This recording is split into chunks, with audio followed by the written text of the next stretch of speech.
गुरु हैं बरेली से, इनसे जानते हैं। नमस्कार सर, हमारे चैनल में आपका स्वागत है। सर, आपसे जानना चाहेंगे फिल्म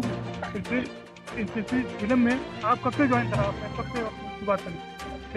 एक्चुअली अगर फिल्म इंडस्ट्री की आप बात करोगे, मैं 2016 भी नहीं, 2015 के लास्ट में मैं पहली बार मुंबई गया था। तो पापा और मम्मी के साथ में बस घूमने गए थे मुंबई, और देखते देखते मुंबई बहुत ज़्यादा पसंद आ गया।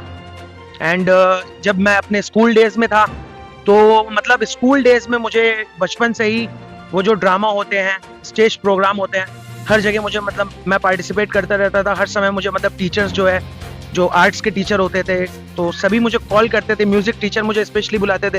तो बचपन से ही कहीं ना कहीं एक्टिंग तो मेरे अंदर थी। 2016 में मैंने डिप्लोमा किया किशोर नमित कपूर एक्टिंग इंस्टीट्यूट से, मुंबई से, और बस वहीं से मेरी कहानी जो है वो शुरू हुई थी फिल्म इंडस्ट्री की। जी सर, ये बरेली युवा चाहते या सर बरेली युवा चाहते हैं कि फिल्म में आना चाहे तो क्या चाहते हैं? एक्चुअली मतलब लोगों को जो अब तक बताया जा रहा है, मेरे हिसाब से वो सच नहीं है। जो एक्टर्स को बताया जा रहा है, जो एक्टर्स को सिखाया जा रहा है, मेरे ख्याल से वो चीजें बिल्कुल भी सच नहीं है। क्योंकि ज्यादातर अगर आप वीडियोस देखोगे, आप मतलब पूछोगे how to become an actor, आपको ऑडिशन प्रोसेस बताया जाए।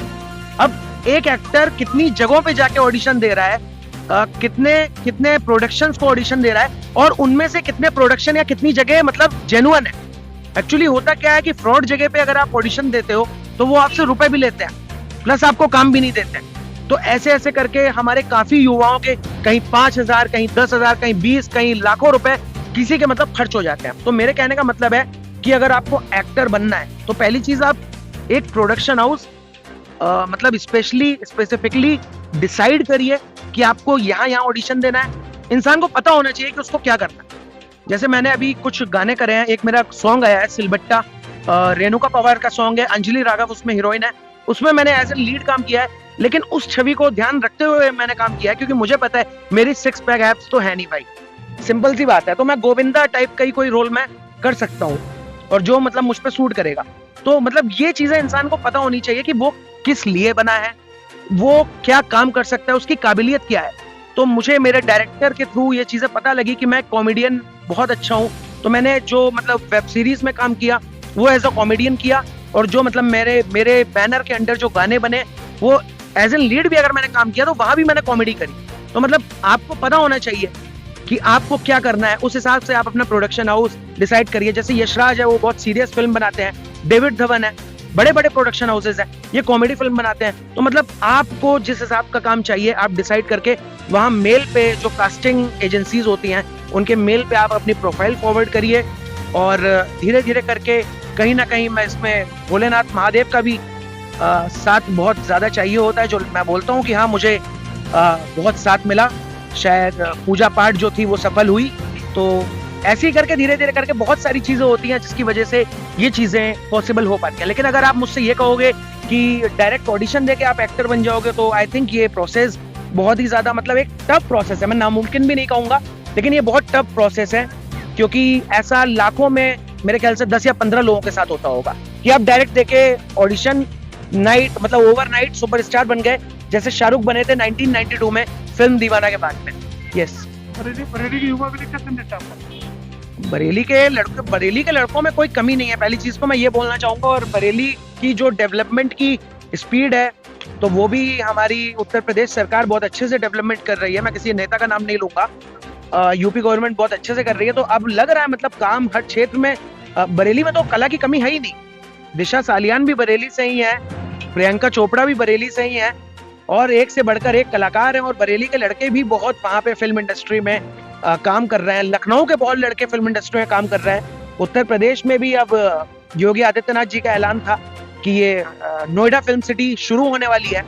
तो नोएडा फिल्म सिटी शुरू होने के बाद में मुझे लगता है कि बरेली हो, लखनऊ हो, गाजियाबाद हो, नोएडा हो, जेवर हो, गोरखपुर हो, वाराणसी हो, कोई भी जगह हो, तो वहां पे मतलब एक बहुत बड़ी अपॉर्चुनिटी मिल जाएगी लड़कों को, जिसकी वजह से मतलब काफी चीजें संभव हो सकती हैं। और बात रही कला की, तो हमारी कला ही उत्तर प्रदेश से शुरू होती है। बनारस की संस्कृति ले लीजिए, चाहे अयोध्या ले लीजिए, चाहे ये वृंदावन ले लीजिए, तो वो कला की शुरुआत ही हमारे उत्तर प्रदेश से होती है, तो कलाकारों की ना कला की किसी चीज की भी कमी ना बरेली में ना ही उत्तर प्रदेश में कहीं भी नहीं। जी। अभी जो फिल्म एक्टर जो खत्म हुआ है उसके बारे में किसकी बात कर रहे हैं आप? सुशांत सिंह राजपूत। सुशांत सिंह राजपूत के बारे में मैं इतना मतलब ओपनली तो अभी इसके बारे में कुछ भी कहना ठीक नहीं होगा। सीबीआई अपनी जांच पड़ताल में लगी हुई है। कुछ सबूत सीबीआई के हाथ में लगे भी हैं, और जो पोस्टमार्टम की न्यूज आई थी कुछ दिन पहले, जिन्होंने पोस्टमार्टम किया था, जिनके सामने पोस्टमार्टम हुआ था सुशांत सिंह राजपूत का, तो उनका तो साफ कहना है कि मतलब सुशांत सिंह राजपूत को मारा गया। अगर उसने आत्महत्या करी होती सुशांत सिंह राजपूत ने, तो उसके हाथ की हड्डी या पैर की हड्डी टूटी हुई नहीं होती। लेकिन जिन्होंने देखा था अपनी सामने से डेड बॉडी सुशांत की, उनका ये कहना है कि उसके हाथ भी टूटे हुए थे, उसके पैर भी टूटे हुए थे, उसके नाक पे, उसके गाल पे यहाँ पे घाव थे, हल्के हल्के खून के धब्बे थे। तो इससे साफ होता है कि मतलब उसको मारा गया है किसी चीज से, किसी मोटे डंडे से उसको घायल किया गया है, उसकी हड्डी तोड़ी गई है, और एक तरीके से कहीं ना कहीं मतलब no doubt, without any doubt ये मर्डर है। ये कहीं से कहीं तक सुसाइड का एंगल मुझे इसमें नहीं दिखता है। बाकी जो भी है, आई थिंक आने वाले टाइम में सीबीआई सब कुछ क्लियर कर देगी, और सब कुछ मतलब सीबीआई के थ्रू पता लग जाएगा। और बाकी मुझे लगता है कि सुशांत को इंसाफ मिलना चाहिए, और जब सुशांत को इंसाफ मिलेगा उसके बाद ही मुझे लगता है कि मतलब बॉलीवुड का जो सिक्का है वो वापस दोबारा उसी तरीके से चमकेगा। उससे पहले मुझे तो मतलब ये 100% मैं श्योर नहीं हूँ कि मतलब बॉलीवुड उस स्पीड से वापसी कर पाएगा नहीं, क्योंकि सुशांत के जाने के बाद एक ऐसा श्राप लगा है फिल्म इंडस्ट्री को, जिस श्राप से बॉलीवुड अभी तक कहीं ना कहीं जूझ रहा है। और काफी कुछ चेंजेस हुए हैं इंडस्ट्री में, सबके सब एक जैसे नहीं होते हैं, अलग अलग कैटेगरीज में लोग हैं, अच्छे लोग हैं तो बुरे लोग, वो तो हर जगह चलता है। लेकिन जब तक सुशांत को जस्टिस नहीं मिलेगा तब तक मुझे लगता है कि सारी जो कहानी है वो कहीं ना कहीं ओवर नहीं होगी। सुशांत को जस्टिस मिलना बहुत जरूरी है। मेरे माध्यम से जितने भी व्यूअर्स देख रहे हो, मैं उनसे रिक्वेस्ट करूंगा कि वीडियो को ज्यादा से ज्यादा शेयर करिए। ये सोशल मीडिया ने बहुत बड़ी आज की डेट में ताकत दी है। जी। बरेली न्यूज के बारे में बरेली न्यूज से मैं बहुत ज्यादा खुश हूँ एक्चुअली।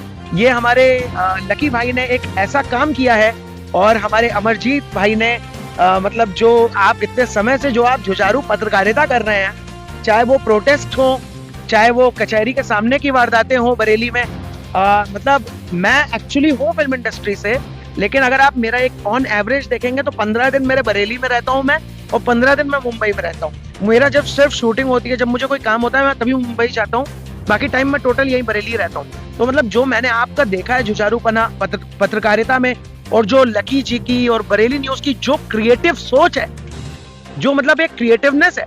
और मैं एक और आप लोगों को बात बताना चाहूंगा, खैर ये अंदर की बात है, पहली बार मेरा गूगल पे नाम जो आया था ये लकी भाई की वजह से ही आया था।